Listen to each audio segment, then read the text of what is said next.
Dear fellow Malaysians, toll highways are the most visible of all privatization projects in Malaysia.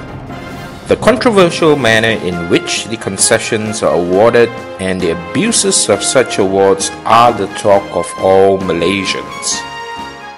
The government claims that privatization of roads is good for the people because, firstly, private companies are better to provide and operate them, and privatization would greatly reduce the government's financial burden. Sadly, this is not true. Despite toll roads, we are still facing traffic congestions in the city. Toll rates are increasingly expensive.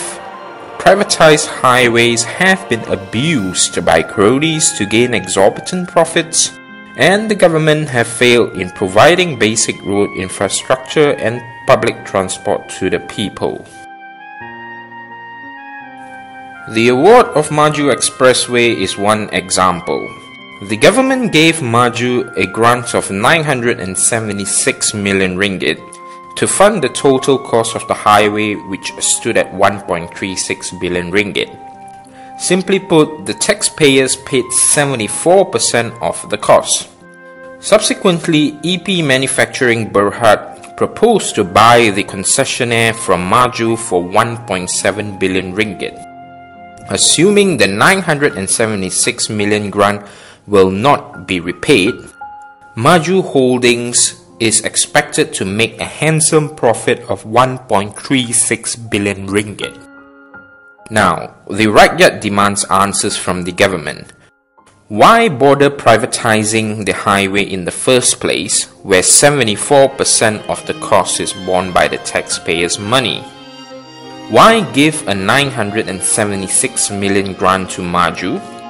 What are the terms and conditions of the grant? Why so special to Maju?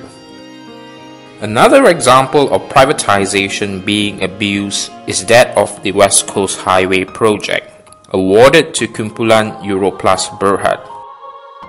Why has the cost of the highway increased to 7.07 billion ringgit compared to 3 billion ringgit in 2007?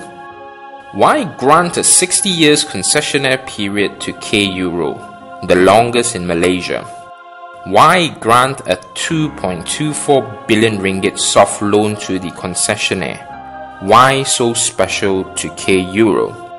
The rakyat again demands the government to justify its decision to award the project to Kumpulan Europlus Berhad. Apart from Max and West Coast Highway, we are also frustrated with the government's decision to extend the concessionaire period of the North-South Highway for another 20 years to 2038.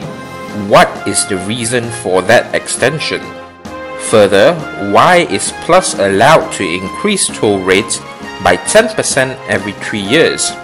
A KL to Penang trip would cost 247 ringgit by 2038 compared to existing 86 ringgit.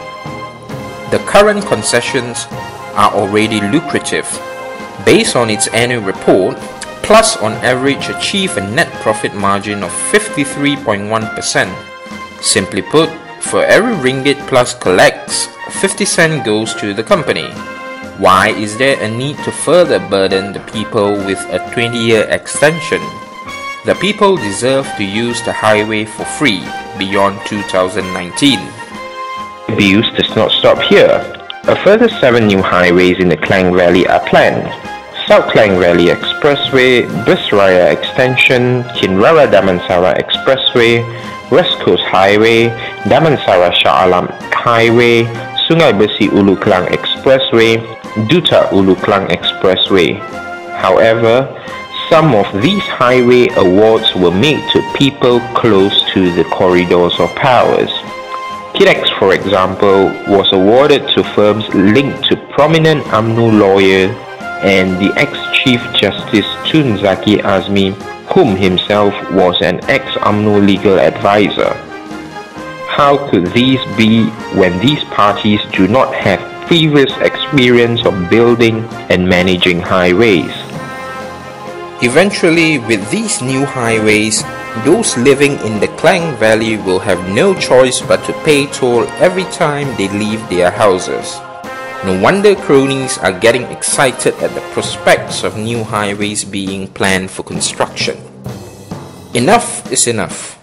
The Barisan National Government is not fit to govern. It facilitates greedy cronies to abuse privatization projects and reap super profits.